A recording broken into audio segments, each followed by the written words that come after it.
Good morning, welcome back to backpacker উপদ্বীপ। আজকে আমাদের জার্নির শেষ দিন, বেরিয়ে পড়েছি ব্রেকফাস্ট করতে। দেখি কোথায় ব্রেকফাস্ট করা যায়, করে নিয়ে গাড়ি ধরে বেরিয়ে পড়বো। চলো।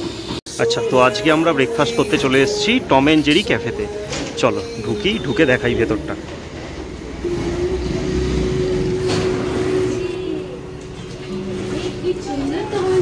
এদের ভেতরটা খুব ছোট্ট জায়গা, বসার খুব বেশি স্পেস নেই, কিন্তু তার মধ্যেই দেখো অসম্ভব সুন্দরভাবে সাজানো, এবং টেবিলেতে অনেকে টিস্যু পেপারের ওপর ফিডব্যাক লিখে রেখে গেছে। এই ব্যাপারটা বেশ খুব ভালো লাগলো। এই যে টেবিলের এই কাঁচের নিচেগুলোতে এগুলো লেখা রয়েছে, এবং চারপাশটা বেশ সুন্দর করে সাজানো, বেশ ভালো।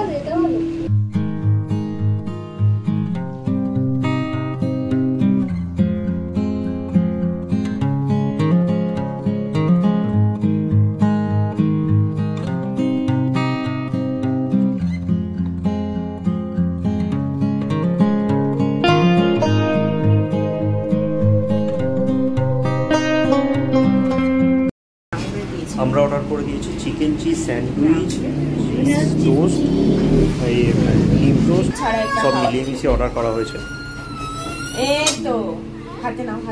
তো এখন বাজে 11:15, আমরা বেরিয়ে পড়েছি বাড়ি যাওয়ার জন্য।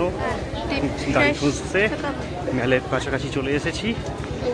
এবারে এটা দিয়ে নেমে যাবো, ওই কেভেন্টার্সের উল্টো দিকে টিকিট কাউন্টার আছে, ওখানে যাব। চলো।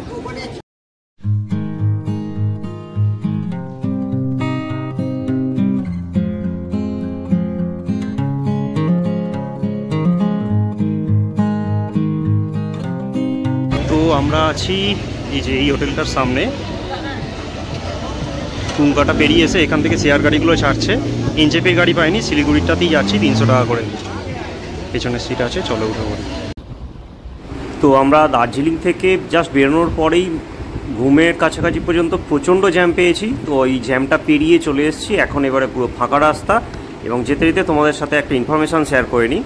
সেটা হচ্ছে, আমরা প্রথমে ভেবেছিলাম কেভেন্টার্সের অপোজিটে যেখানে প্রিপেড ট্যাক্সি কাউন্টারটা রয়েছে সেখান থেকে গাড়ি বুক করব। তো সেখানে গিয়ে যা জানতে পারলাম, একটা গাড়ি রিজার্ভ করলে প্রায় 3,500, 4,000, 5,000 পর্যন্ত রেট নিচ্ছে। তো আমরা এবারে যেহেতু এসেওছি পাবলিক ট্রান্সপোর্ট ইউজ করে, তো ভাবলাম যে ঠিক আছে শেয়ার গাড়িতে চেষ্টা করি। তো কেভেন্টার্স থেকে আরেকটু এগিয়ে গিয়ে বাঁ হাতে রয়েছে কুঙ্গার ঠিক সামনে থেকেই হচ্ছে শেয়ার গাড়িগুলো পাওয়া যাচ্ছে, এবং শেয়ার গাড়িগুলো নিচ্ছে হচ্ছে 300 টাকা পার হেড। এবং এটা শিলিগুড়ি যাওয়ার জন্য। দার্জিলিংয়ে গেলে 350 টাকা মতো নেয়, কিন্তু দার্জিলিংয়ে যাওয়ার গাড়ি যেহেতু পাইনি, আমরা শিলিগুড়ি চলে যাব। শিলিগুড়ি থেকে অন্য কোনো গাড়ি নিয়ে চলে যাব। তো যারা কম জন যাচ্ছ, 2-3 জন রয়েছে, তারা শেয়ার গাড়িতে এইভাবে যেতেই পারো। 300 টাকা করে নিচ্ছে, খুবই চিপ রেটেতে হয়ে যাবে এটা। তো বন্ধুরা, এখন বাজে 1:30। আমরা বেরিয়েছিলাম প্রায় 11:10-15 নাগাদ। 2 ঘন্টা আসার পর আমাদের গাড়ি এখানে হল্ট করছে টিফিন করার জন্য, লাঞ্চ করার জন্য। তো হালকা করে কিছু একটা টিফিন দিয়ে করে নেবো, নিয়ে আবার বাকি রাস্তাটা গিয়ে এরপরে ডাইরেক্ট শিলিগুড়ি। হ্যাঁ, তো আমরা এখান থেকে এনজেপি পাইনি, শিলিগুড়ি যাচ্ছি। 300 টাকায় শেয়ারিংয়ে দেখলাম ভালোই, মানে যারা অল্প লোক আসবে 1-2 জনের জন্য বেশ চিপ রেটেতেই হলো আমাদের। তো চলো খাওয়া দাওয়াটা করে নিই। এখানে একটা চিকেন মোমো অর্ডার দিয়ে দিয়েছি, দিয়ে 2 জনে মিলে শেয়ার করে খাবো, কারণ খুব বেশি খাবো না। পেছন সিটে বসে আছি তো একটু বমি পাচ্ছে। তো লাস্ট আপডেট হচ্ছে, এখন বাজে 3:23। আমরা শিলিগুড়ি পর্যন্ত এসেছিলাম। ওই থেকে আরও 40 টাকা দিয়ে আমরা এলাম এনজেপি। ওদিকে একটু, হ্যাঁ, তো আরও 40 টাকা দিয়ে চলে এলাম এনজেপি।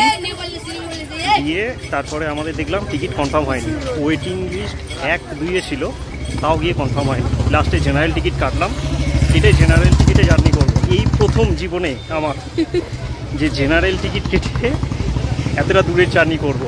তো চলো দেখা যাক জেনারেলের জার্নি কেমন হয়। এই জার্নিটাতে, এই ট্রিপটাতে সব কিছুই হয়ে গেল। তো চলো দেখা যাক। হ্যালো সবাই, কেমন আছো?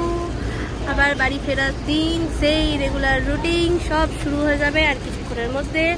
আপাতত এখন যা অ্যানাউন্সমেন্ট শুনলাম, ট্রেন রাইট টাইমেই আছে, ঠিকঠাক টাইমেই চলে আসবে। তো এক জায়গায় বসে আর কতক্ষণই বা থাকা যায়, ওই জন্য ঘুরতে ঘুরতে আমরা চলে এসেছি।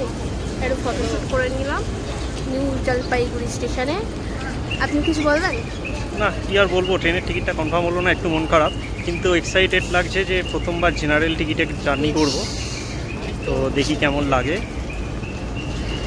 করে। হ্যাঁ, দেখা এখানে যাক। আজ এবারের দার্জিলিং পর্ব একটু এই ভেতরে ভেতরে। এপিসোডই শেষ হবে, ভেতরে দাঁড়িয়ে এই এপিসোড এখানে শেষ করব, এবং পরে দেখা হবে আবার নতুন কোনো জায়গা নিয়ে নতুন আবার এপিসোডে। নতুন কোনো এপিসোড। ততদিন tata, tata, bye bye bye. By.